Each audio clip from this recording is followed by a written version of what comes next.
Alors que je m'apprête toujours à me rendre au pays des dieux, je finis immanquablement par passer les portes de l'enfer. C'est comme ça. De toute façon, même quand je prends dès le départ le chemin des portes de l'enfer, je suis bien trop roublard pour jamais oublier mon envie d'aller au pays des dieux.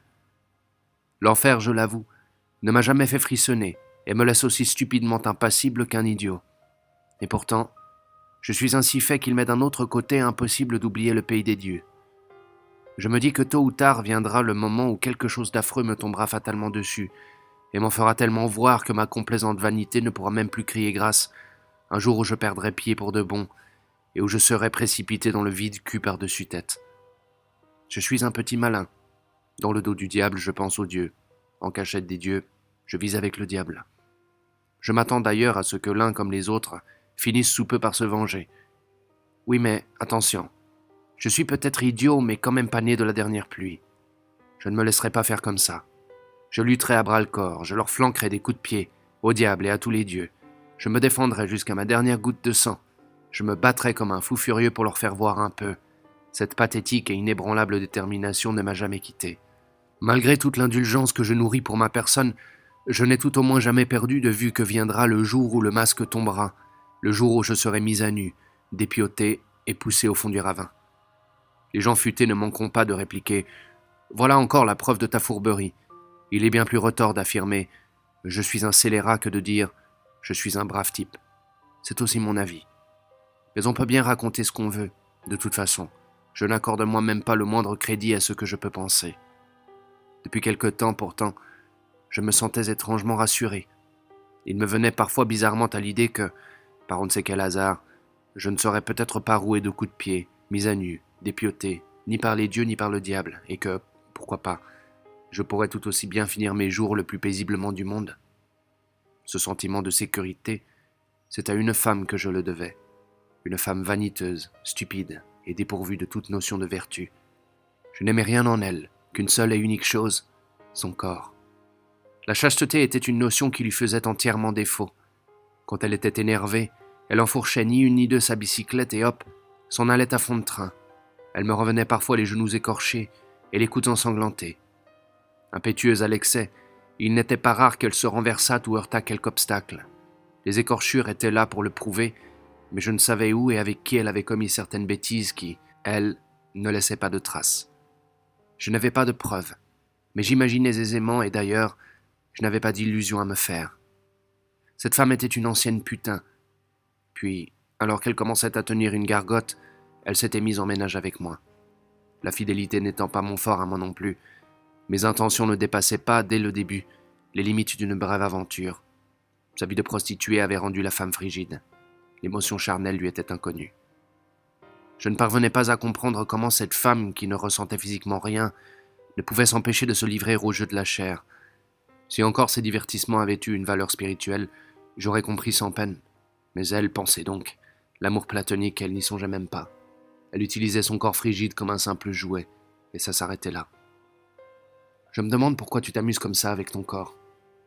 Avant j'étais une pute, voilà pourquoi. Elle avait visiblement le cœur serré. Elle chercha bientôt mes lèvres et, quand je frôlai sa joue, je compris qu'elle pleurait. Je n'étais vraiment pas du genre à m'émouvoir des larmes d'une femme. Ça ne réussissait qu'à m'agacer. Enfin quand même, tu ne trouves pas ça drôle, toi, frigide comme tu es? La femme s'accrocha violemment à moi comme pour m'arracher la parole. Arrête de me torturer.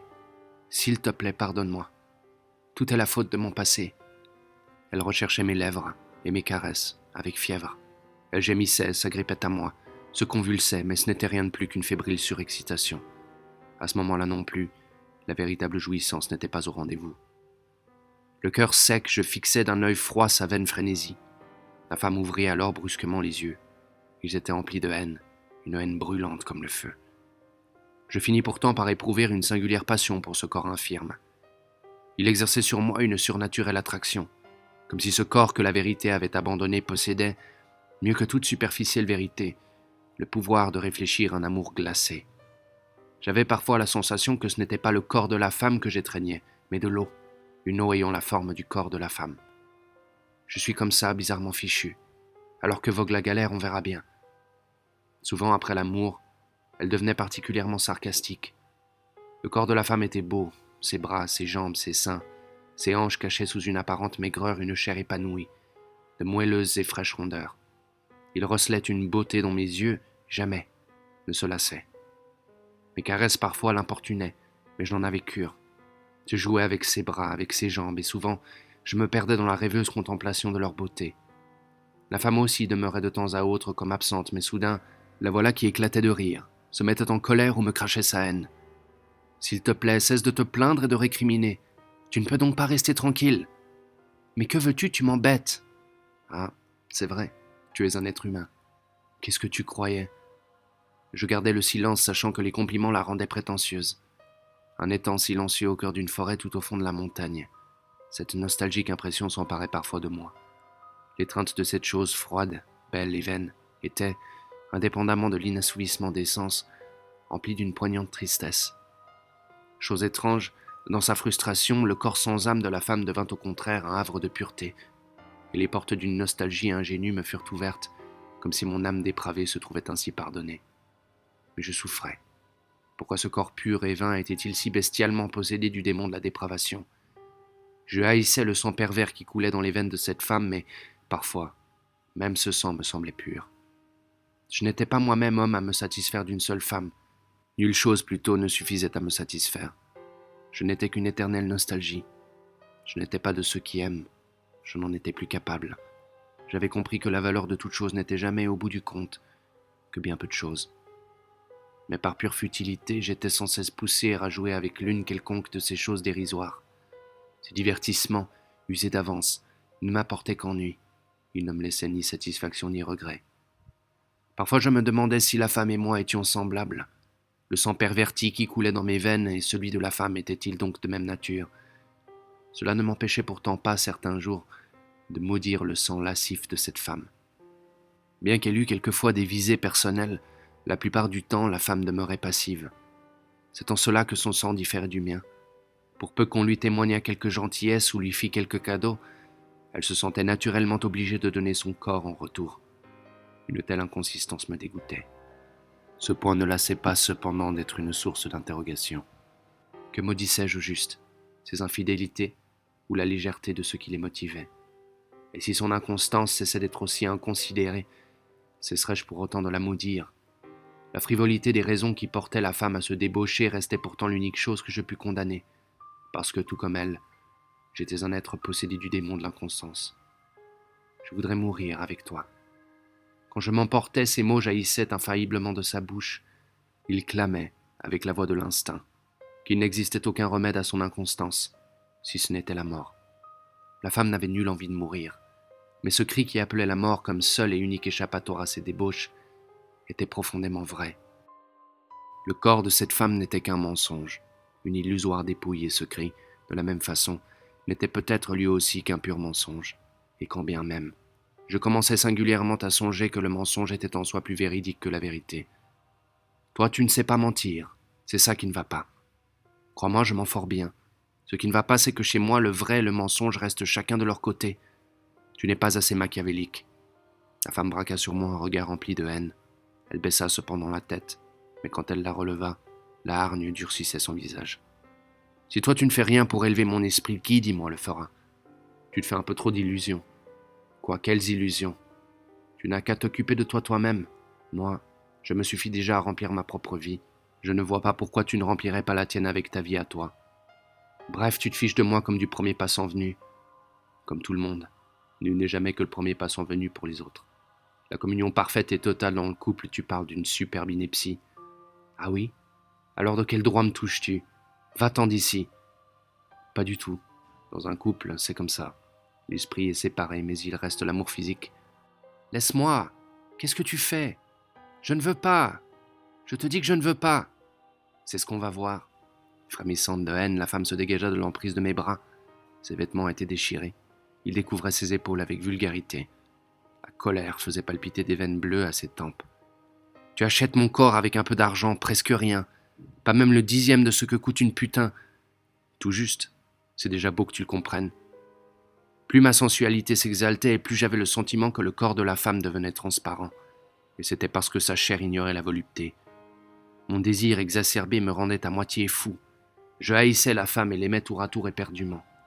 mais je demeurais seul à perdre la tête. Aucun écho ne me répondait. Je serrais dans mes bras une ombre vide, mais cette solitude, en fait, je l'aimais.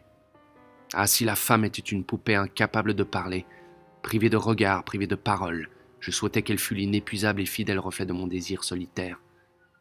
Une question, à présent, me traversait parfois l'esprit. La véritable félicité pour moi. Qu'était-ce? Devenir oiseau et voler dans l'azur, devenir poisson et nager dans les eaux profondes d'un étang, devenir bête sauvage et courir à travers champs. N'eût-ce pas été cela pour moi, l'authentique volupté? Ce n'était pas de faire l'amour, ce n'était pas de m'abandonner à mon désir. Prisonnier de l'amour, je me dégoûtais d'amour. Prisonnier du désir, j'abhorrais le désir. Cela m'était simplement sans cesse nécessaire. J'avais découvert que la recherche du plaisir en soi n'était pas pour moi synonyme de félicité, mais devais-je m'en réjouir ou m'en désoler? Devais-je le croire ou en douter? J'aurais voulu être un oiseau et voler dans les airs, être un poisson et nager au fond de l'eau, être une bête sauvage et courir dans les montagnes. Mais que signifiait tout cela? Je mentais un peu trop, avec maladresse, et j'en étais d'ailleurs le premier écœuré. Mais n'était-ce pas au fond parce que mon regard était tourné, tendu vers cette chose nommée solitude? Au fur et à mesure que le corps de la femme devenait transparent, je me sentais comblé par une jouissance solitaire, et rien, à présent, ne me semblait plus naturel. La femme aimait faire la cuisine. Elle avait en fait elle-même simplement envie de manger de bonnes choses. Elle accordait aussi une grande attention à la propreté du corps. Quand venait l'été, elle remplissait parfois une cuvette d'eau où, appuyée contre le mur, elle baignait ses pieds. La nuit, alors que j'étais sur le point de m'endormir, il lui arrivait de venir déposer sur mon front un linge frais. De nature fantasque, elle n'en faisait pas une habitude quotidienne. Et moi, j'aimais ses lubies. J'étais fasciné par la beauté de ses attitudes, que je découvrais toujours pour la première fois. Quand par exemple elle essuyait la table des repas, le menton appuyé au creux de sa main, quand elle était adossée au mur, les pieds plongés dans la cuvette d'eau, quand encore au cœur des ténèbres opaques, elle déposait soudain sur mon front une serviette froide, cette attitude de son âme, si déconcertante. Je me sentais tour à tour content et triste à la pensée que mon attachement pour la femme se réduisait à ce genre de choses. Le sentiment de satisfaction était toujours infime, tristement infime. La femme aimait les fruits. Elle garnissait une assiette des fruits nouveaux qu'apportait chaque saison, et elle donnait l'impression d'être continuellement en train d'en manger. Son appétit en semblait comme aiguisé, mais elle avait une façon de les déguster pleine de sobriété qui, singulièrement, n'évoquait nulle voracité, une façon qui imageait profondément son goût de la luxure.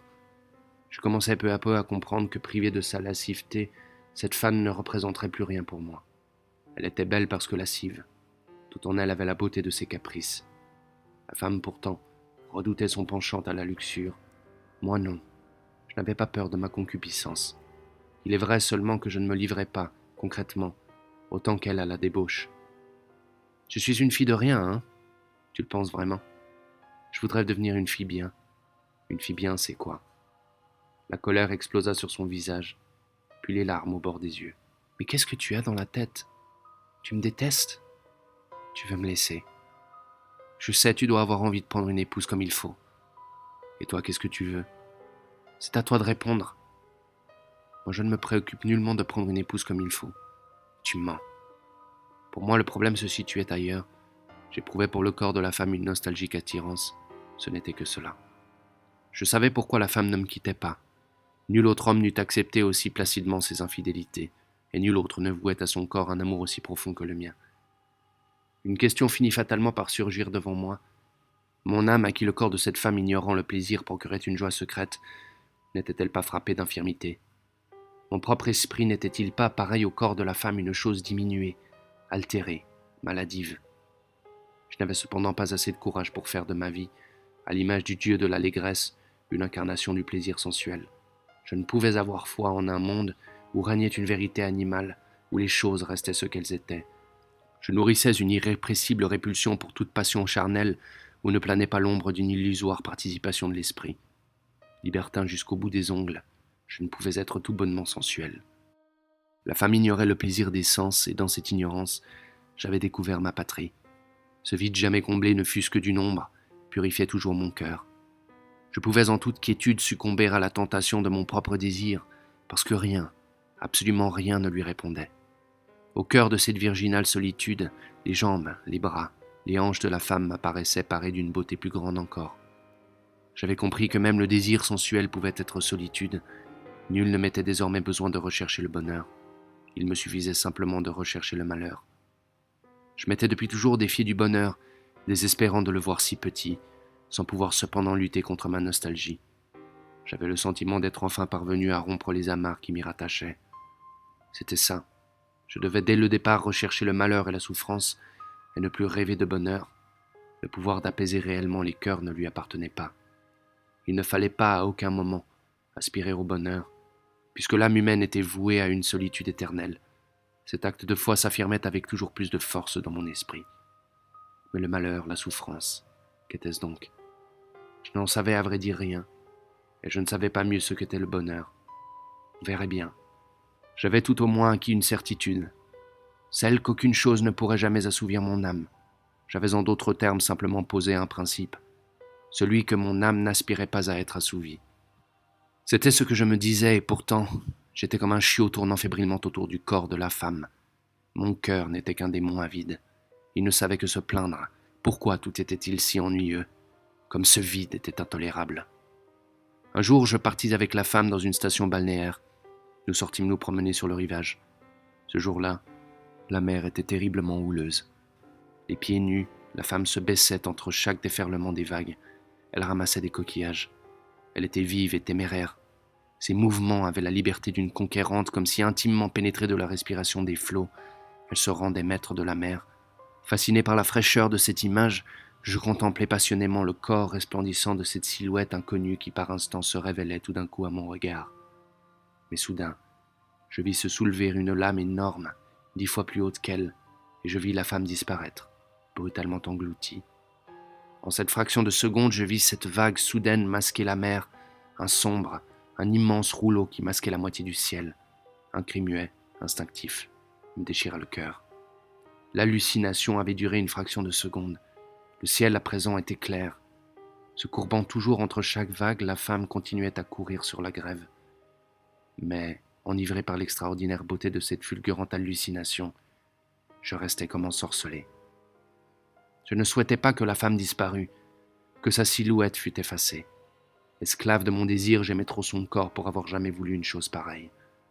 Je restais ébloui par la grandeur de la fantaisie de l'eau qui, creusant une vague et profonde vallée de jade sombre, s'était enflée et élevée pour, l'espace d'une seconde, cacher la femme dans la gerbe de ses embruns.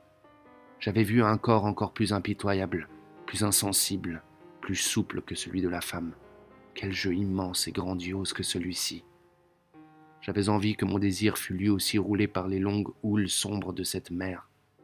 Chavirant sous les vagues, je voulais plonger en elle. Je rêvais d'étreindre la mer, et que mon désir fût ainsi comblé. Je souffrais. Mon désir était si infime.